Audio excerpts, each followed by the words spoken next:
Let's just remind you, we have a panel of experts here, so this is your chance to ask any questions that you may have concerning whatever you may have, where we can then discuss this, or they can discuss this as a panel with you. So I'll open it up first to anyone in the audience. Pavel has a microphone which he'll bring around. Are there any questions that you would like the panel to consider and discuss?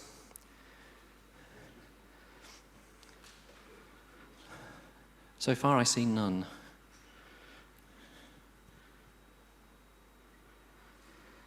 No? No question. Fine. Well, then I think I'm not an expert at all, but maybe I could start with a very simple question, if I may, to ask, having a conference like this, how is it for you? Is this a useful place to have these kinds of discussions? And if so, why? What can we get out of this? I mean, there were no questions, that was obvious. But would anyone like to answer that? These kinds of things, these conferences, are they useful? This isn't going to be the only question, of course, but what are your thoughts about coming to these events, you know, for networking or information sharing? Would anyone like to answer this question? Maybe you could, if that's okay, Michael. Sorry, it's Michael. Yeah, Michael, yeah. Yeah, for you, how is it for you to come to something like this, these kind of discussions? Yeah, thank you very much. My name is Michael Oluwagbemi, from Nigeria, obviously. And I sit on the board of the Rural Electrification Agency, which is the government agency responsible for rural electrification and renewable energy mandate in Nigeria, of course, the largest economy in Africa, and also the country with the largest population on the continent. In addition to that, I'm a venture capitalist, and I invest. So my job on the government board is part-time, obviously. I was appointed there by the President of the Federal Republic of Nigeria to serve. But my full-time job is as a venture capitalist, investing in different technologies, including renewables, green energy, and different markets across Africa. And as a result of that work, I also happen to have insights into new markets, new opportunities when it comes to the area of power, and the opportunities to provide electricity or energy for transportation or for industrialization. So this kind of conferences for me, as a venture capitalist, wearing that hat, and also as a proponent of electrification policy across the continent, provides an opportunity to see, first and foremost, feel and hear from technology providers, see and touch and feel demonstrable technologies. For example, I was speaking to a couple of those providers today that want to show me the mobile buses, for example. So this kind of conference provides me the opportunity to see those kind of solutions. Beyond that, it also allows us to learn lessons. I heard what's going on in Sweden with respect to policies around tax credits and removing them or restoring them. We have quite a bit of those currently on the continent in the area of renewable energy. And the implication of sudden removal or sudden restoration of that, of tax credits on large projects and large opportunities. So these conferences, in short, provides us an opportunity to see, touch, feel, but also hear and learn. So they are definitely useful. Wonderful. That's what we wanted to hear. Thank you very much. Anyone else want to answer on that at all? I mean, I interviewed these two gentlemen earlier very bravely about the conference, and you said it was good for networking. Anything that you just wanted to add with that? Either of you, it's okay. Yeah, of course. Yeah, so it's not only knowledge sharing, networking, but when you hear live, you can feel what topics are interested, what market feels, and things like that that you couldn't do online or reading. Okay, good. And Andres, did you want to go to any questions at all? No, not at all. Okay, fine. Not on that topic, something separate, I mean. No? No pressure? I either ask questions or either give answers. So do you have a question? Not for you, no. I wonder whether you had a question for the panel. Sorry, Okay, I'm obviously misunderstanding here. Okay, then let's come to something else. For me, one of the questions is the key challenges. Now, Tommy earlier talked about the support schemes, and one of the challenges there was then came up with this tax exemption issue. I would be interested to hear from each of you. Again, I'm coming from this not with specialist knowledge, but what are the key challenges connected with some of the issues that we've been discussing and will continue to discuss over the next 2 days? So it could be, of course, in one instance, it's the support scheme. It might be affordability. It might be changing people's minds and mentality. But what, for you, would be the key challenges associated with this topic? Could I start at that end? Yeah, would that be okay? Yeah, thank you. Thank you. I think it's a very good question, and I had a question after Tommy's presentation there, and I think it's in a way a good example how harmful sometimes the support schemes can be, and if you base your business model on the support schemes, and then suddenly you have no support schemes, you have a complete bust of your cash flow, or I know. Business model or whatever. And from other perspective, looking into how to start up, without the support schemes, because if you are an early entry, then you have an extra cost for your capex, an extra cost for the operation, a small market. So all that is kind of challenges that can be kind of overcome by the support schemes. So it's really now to think into the future, and I think what Tommy and Sweden and maybe Scandinavia in general could share with the rest of the market in Europe, that it's should be scalable, and the support scheme should work until a certain time, so that you would be indicating that there will be no support on a very established schedule, so that when you are in your business model calculations, you would already have this scenario in mind in order to start, and then the balance out. Because from what I hear now from Tommy, I have a kind of a feeling that the people or the industry players in Sweden, they had an opinion that the support schemes, they will stay forever. And this was the business model this is how the business model was initiated. And in Sweden they will probably figure out, but imagine if we will launch the same type of business models in all Europe, we will be in trouble. Thank you. Yeah, anyone else? Yeah, great, of course. thank you. So, it was a very good presentation about support scheme, and it was a good question from Andrews, can it compete without support scheme? And it was one important topic that was not touched. It was that biomethane, bio-LNG, it cannot compete with natural gas by price, but it can compete because it's green value and it's sustainable. So if biomethane and bio-LNG can get certificates, that means certificates can add value to the biomethane producer. And now in Lithuania, we are importing biomethane from Netherlands by injecting into the grid and then flowing it to Lithuania, and there is no support schemes. Our customers, they pay for that green value. And in Europe, it's actually trending now that more and more guarantees of origin or certificates, there's a demand for certificates without investment support. So that's one of the topics to think of. Yeah. The same question, actually, from the challenge perspective. My name is Algirdas Šibotoris. I represent Emerson company. So we are automation and software company participating in the supply chain. Very good questions and good discussions. So basically, from one hand, the support scheme is good part for the start business of actually that industry. But another part is we are living and trying to change our world into the more sustainable. And I really truly see that biomethane is one of the quickest technologies where you can really become more sustainable without any huge investment. Of course, you need to have investments into the infrastructure. So for that one, support schemes are really important, at least from the starting stage where the market and demand will actually be born. Now we clearly see that it is very much born in Scandinavia. Not fully the case in the rest of the Europe, but it's growing significantly. And I think the industry will follow that part and investments will be coming.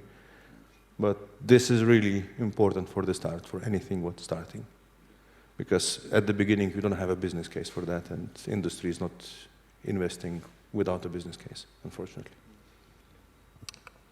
Michael, yeah, challenges from your perspective, the biggest. Yeah, thank you very much. I think the way to look at these also is to look at what is the business as usual case, right? The world has incentivized over a long period of time waste, right? Just waste for the sake of waste. And also inefficiency, especially in terms of the production and the usage of fossil fuels. So that's the business as usual.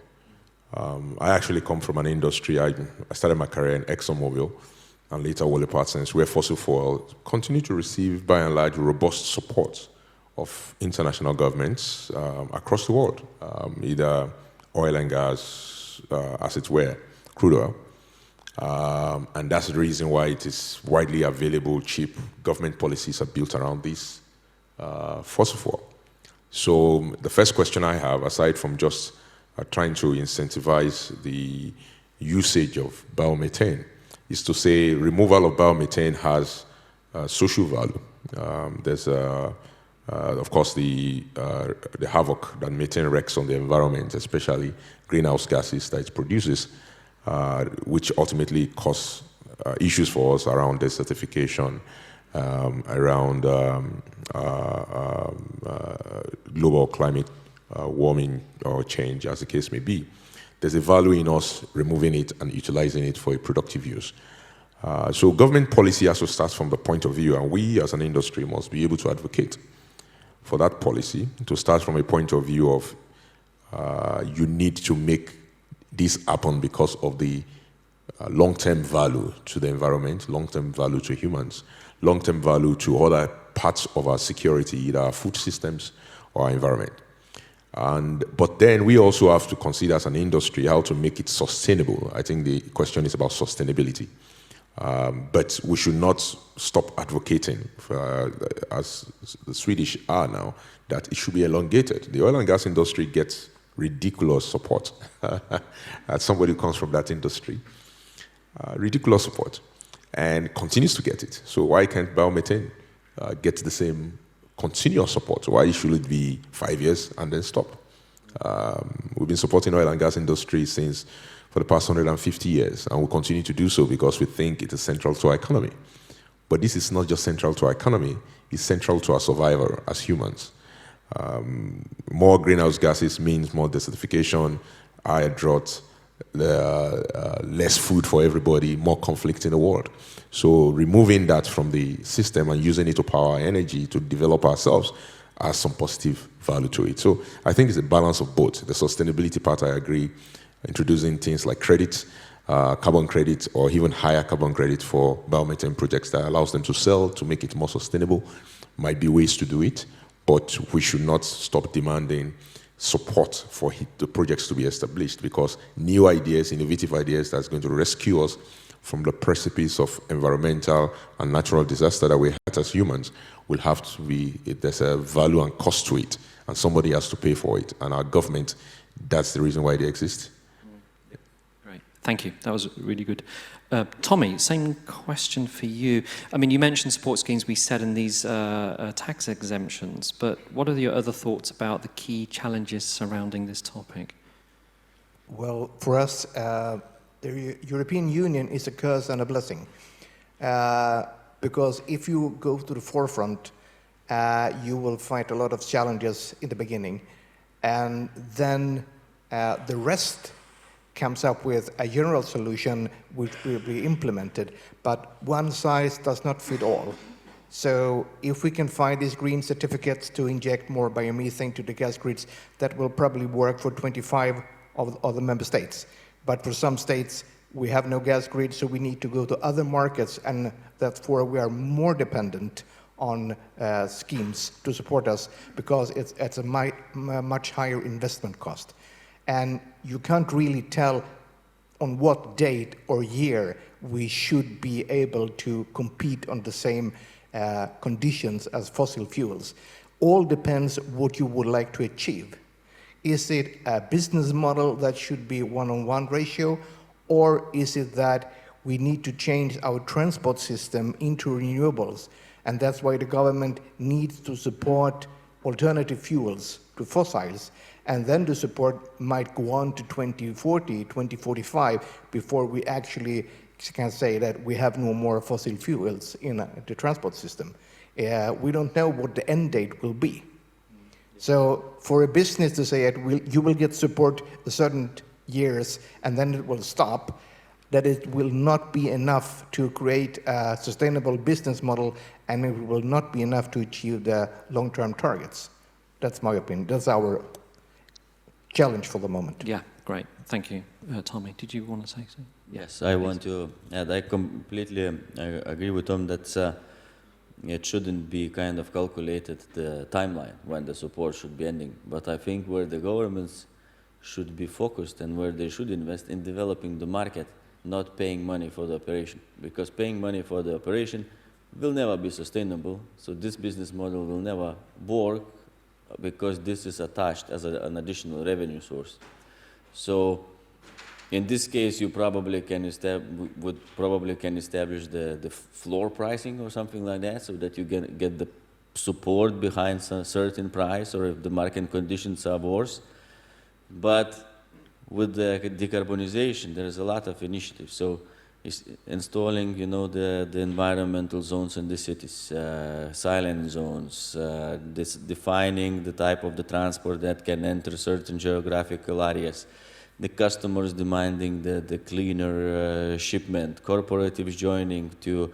This is when you bring customers, then it's much more sustainable business model, because then it's based on private initiative, not on some kind of regulation. When it's based on the regulation, we are in democracies. We live in 4-year terms. so in this case, if you get paid for the operation, technically you need to be out or you need to be profitable in 4 years, because in 4 years everything can completely change. Yeah, thank you. This is an interesting point because, of course, at the moment I'm kind of thinking in a Western European way, and of course, Michael, that's totally alien to you in a sense, because I come with my Western mind. And the key for me, and I think for a lot of people, is about affordability. Now, we have this abbreviation in English. I remember, I come from Britain, I lived there for a while, a long time, most of my life, but now in Germany. And I worked in the local government. And about, oh gosh, I'm showing my age now, but let's say a few years ago, they started to erect wind turbines around different places, which are a fantastic idea, but not in my backyard, a so-called NIMBY.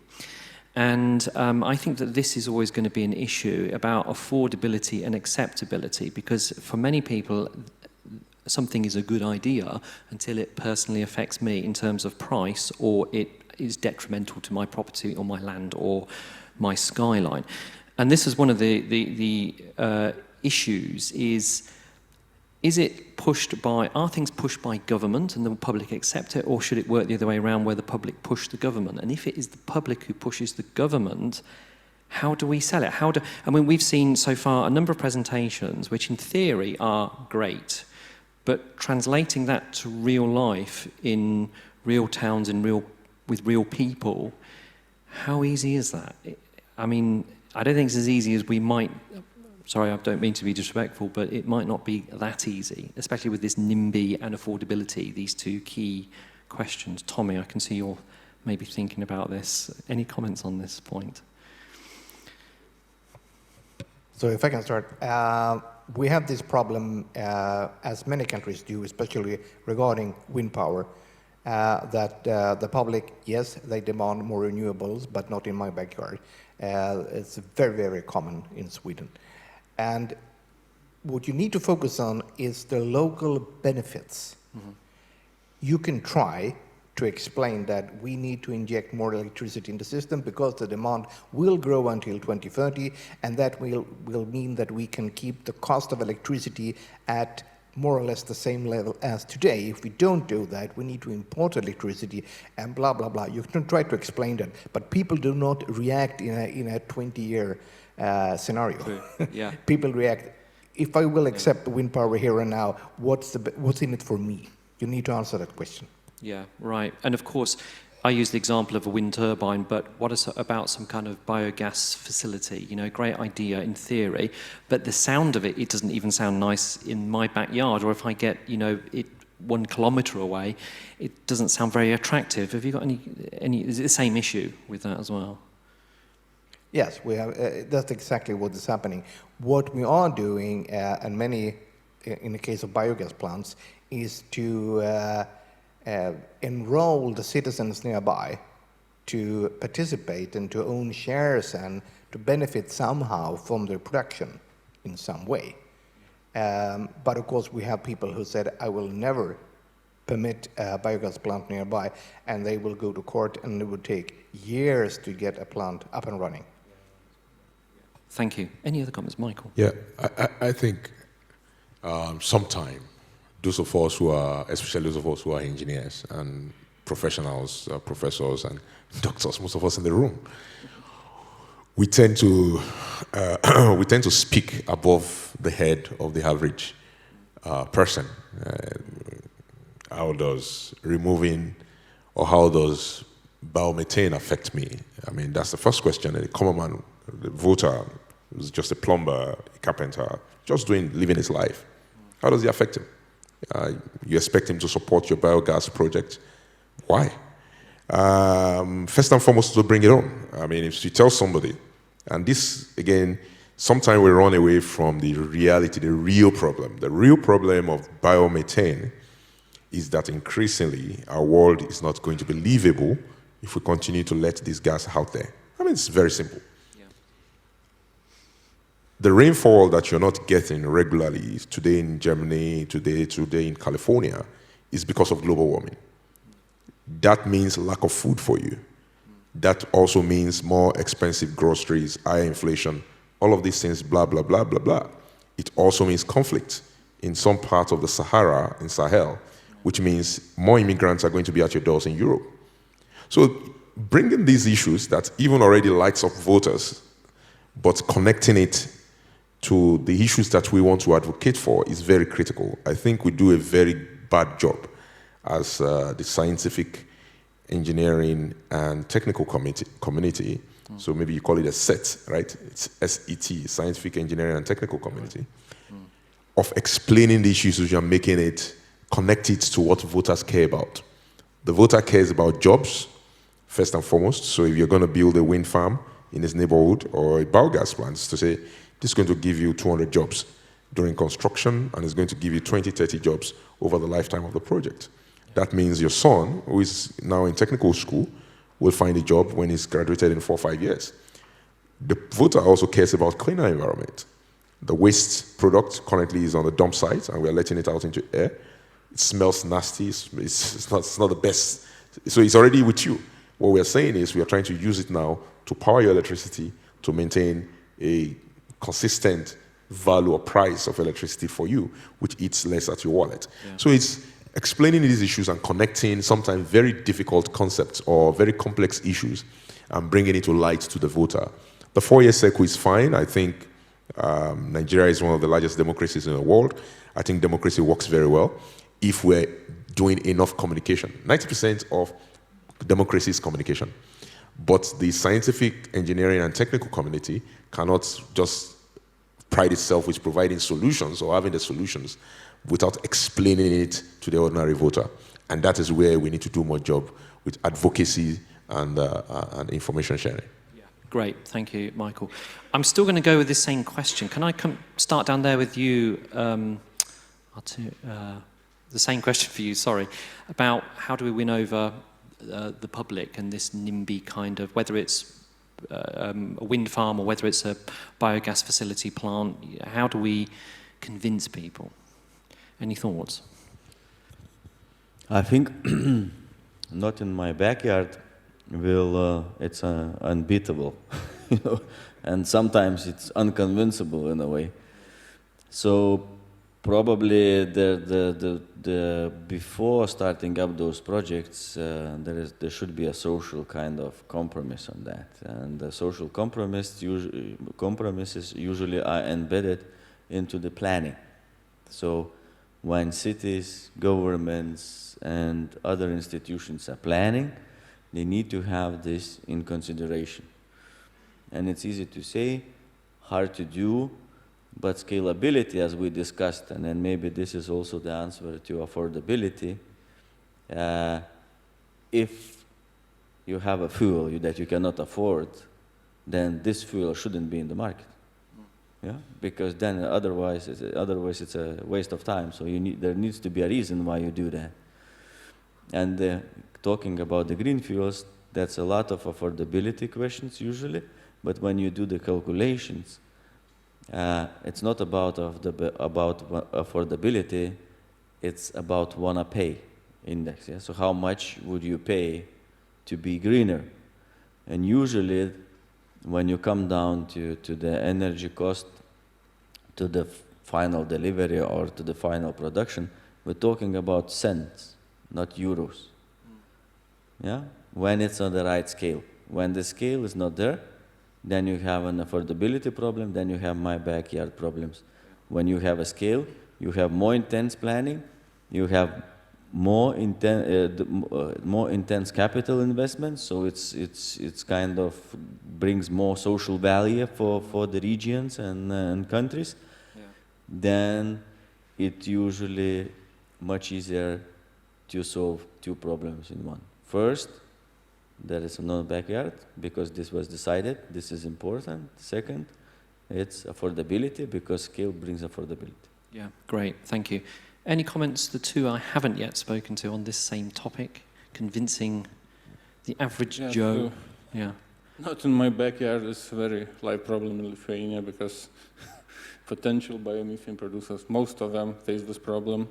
There was one case that next to Panevėžys, potential biomethane producer, they received complaint, and it took 1 year to convince locals and local municipalities just to get permissions to start building this biomethane plant.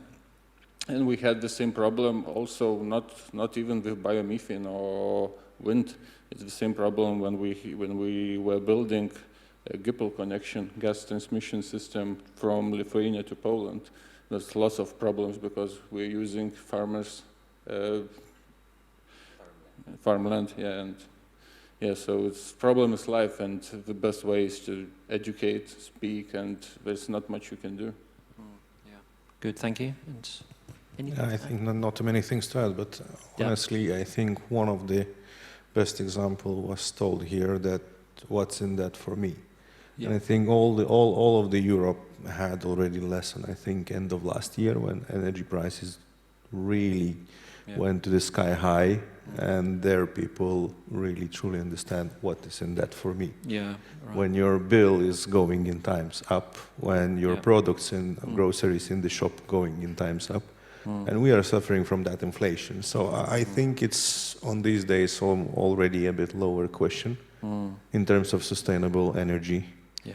Because that's it's proven that's one of the cheapest way to get energy out of that. And biomethane, getting from waste from crops and things like that, they're changing costs perspective from any agricultural production, and also in logistic value chain and things like that. So the key aspect is talking with people and showing the benefits, and one of the aspects as well, maybe at least now in Lithuania, everyone physically can participate in wind or solar energy production. So maybe why not extend it to the biogas? Because the clear point is get the critical mass majority of the people, because you will never find 100% support. There will always be that one or that two who will be objecting that. But majority is the key aspect here. Yeah, right. Thank you. The what's in it for me was what you also mentioned, wasn't it, actually? And there's often, this is also the mentality that's, well, what do I get, from it? I pay my tax and I should get something back. I sometimes wonder, this is just a comment, it's not a discussion, about whether it's a generational thing as well, because when I think about my kids, I have a 19-year-old. I know I don't look old enough, but I have a 19-year-old and a 13-year-old. And when they see wind farms, for them it's totally great to see. It's almost graceful.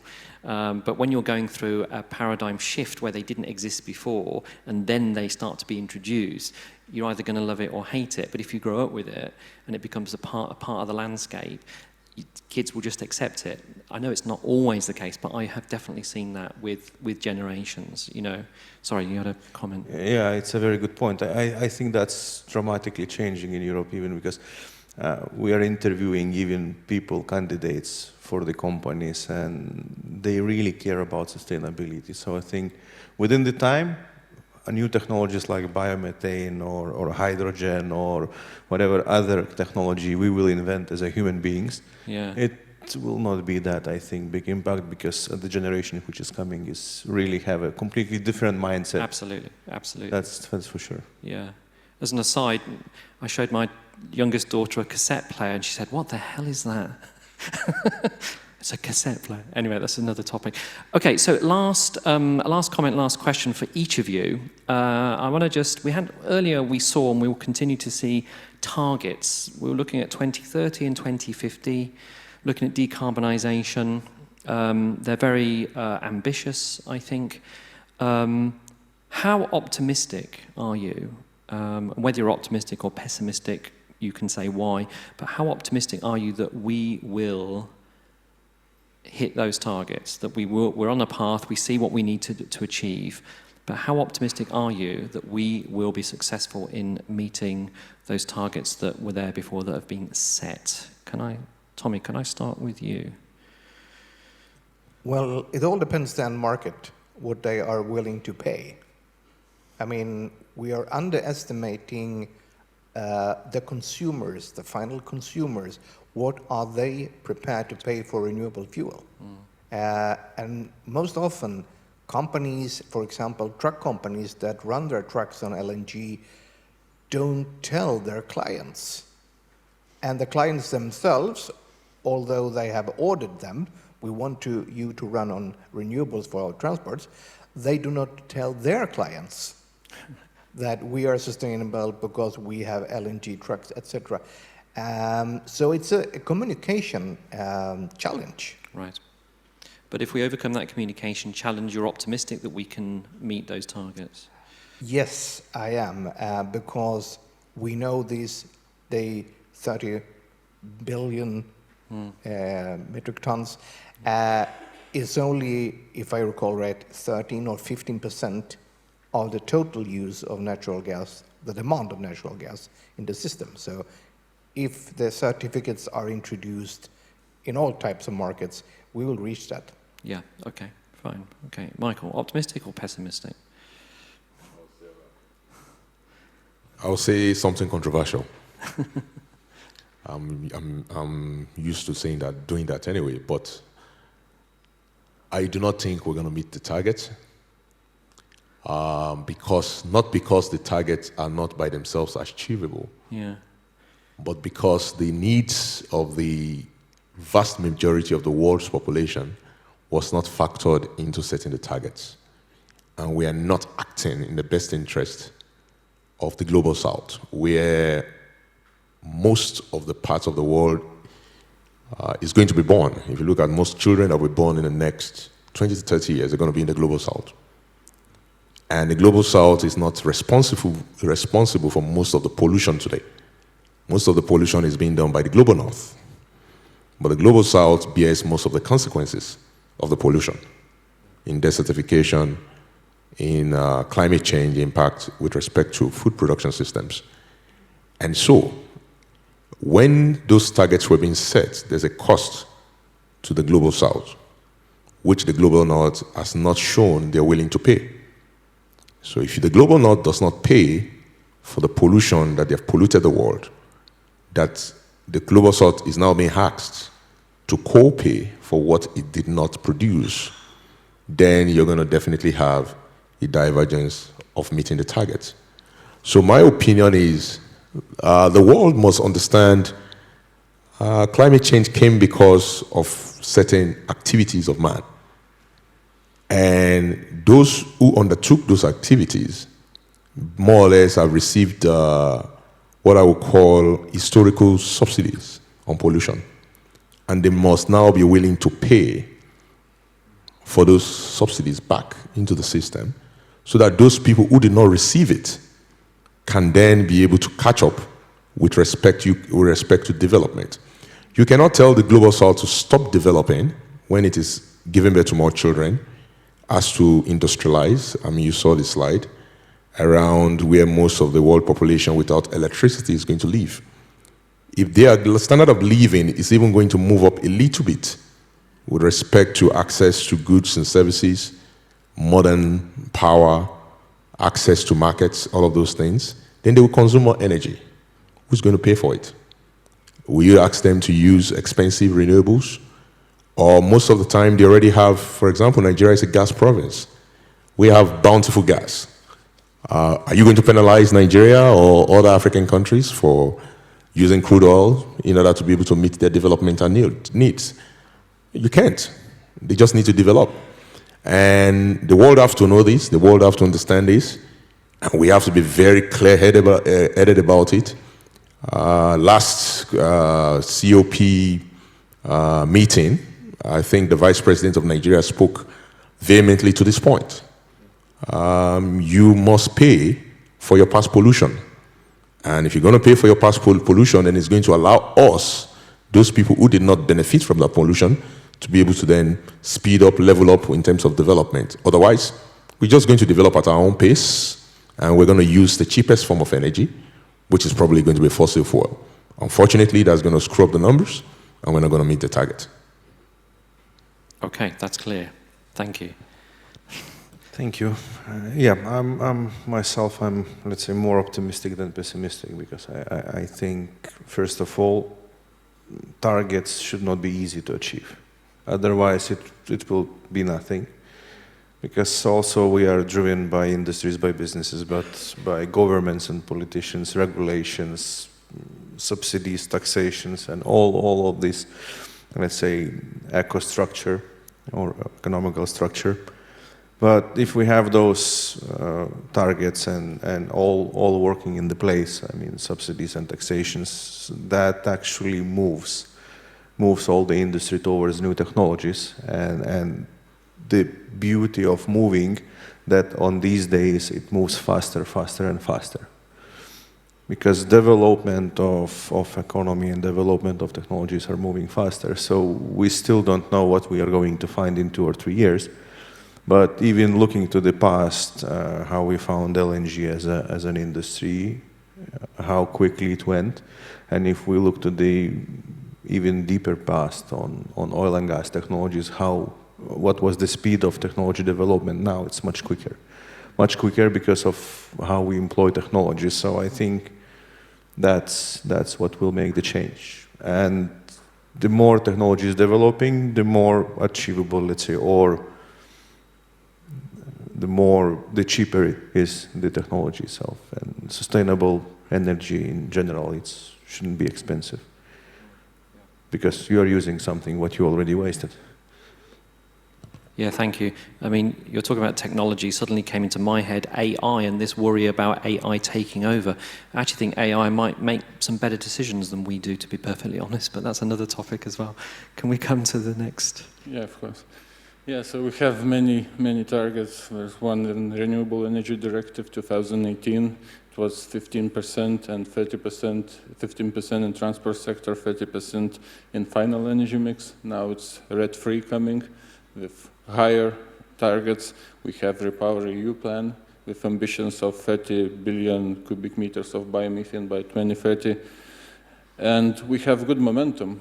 Every year, European Biogas Association, they're issuing a report of annual biomethane production, and it's rising rapidly, so we have good momentum, but nevertheless, we don't know what's next. So we had COVID, we have war in Ukraine, when gas was flowing from Russia, and after a year, no gas from Russia, all LNG coming to Europe, so you never know, but the momentum is good. Yeah. Great. And the last, yeah, please, thank you. Yeah, thanks. I think I will be on the optimistic side, but I may probably become optimistic just recently. But in terms of targets, it's very important to define the target. Yeah. So what kind of problem we are really solving? So in the end, I think we are talking about the CO2 emissions in general, no matter where it comes from, because we are talking about minimizing the effect on climate. So it means we need to work with the CO2. There should be one goal, one indicator. When you come from this perspective, everything becomes very simple. When you emit CO2, you pay for it. Yes, this is the system that works now. So it's nothing new. You emit the CO2, you pay for the emissions. But the methane, or the green methane, or bio-LBG, comes into the scene here, that we are solving the same problem a little bit differently, because methane or biomethane is when we deal with the methane that we create from our own waste. So we contain it, we catch it. And methane is a very dangerous for environmental gas, yes? Greenhouse gas that is 25 times more dangerous than CO2. So we are doing a good thing. We are extracting this methane, which we would emit anyway, and we liquefy it, I don't know, we burn it, we do good. And this should be the only measurement. We shouldn't be paying 5 cents per kilowatt hour, 2 cents, 1 cent, I don't know, based on the market. We should be paying for those companies for minimizing greenhouse gas effect. And then certainly we would be in the same play field with all the rest. Yes, because we take a lot more CO2 out of from the environment, we get more money. Less, then we get less money. Yeah. So I mean, if we are the emitters, we pay the bill. And why I become optimistic, you know, society or humanity at this point, because we're talking about the globe, always need to hit the wall before start to act. And the war in Ukraine show a very good example. Can you imagine how much time would be taking before to build an LNG terminal in Germany? Yes? They now probably break every record of speed building LNG terminals in the country. So I mean, probably at some point we come to the wall as a humanity with our climate situation. Yeah. And then either we will act very fast or we will be in a big trouble. Good point, and that connects with a lot of things actually. If I think about technology, for example, I live in Germany, as I said, and digitalization is a big issue, but wow, because of Corona, it suddenly accelerated a lot more quickly because of a crisis, you know, so you're absolutely right. Our time has run out. I just wanted to check if there's any questions at all, any comments anyone wants to make from our attendees here, participants? No? Okay. Well, okay, it wasn't deep, but you had me as the moderator, that's why it wasn't so deep, because I'm not an expert, but we had some good discussion there about some pertinent topics, so I would be grateful if you just give a hand of applause for the panel here, please, if you give them a little clap. Thank you very much. Thank you, gentlemen, thank you very much. And I believe next, Michael, it's your presentation, is that correct? Yeah, wonderful.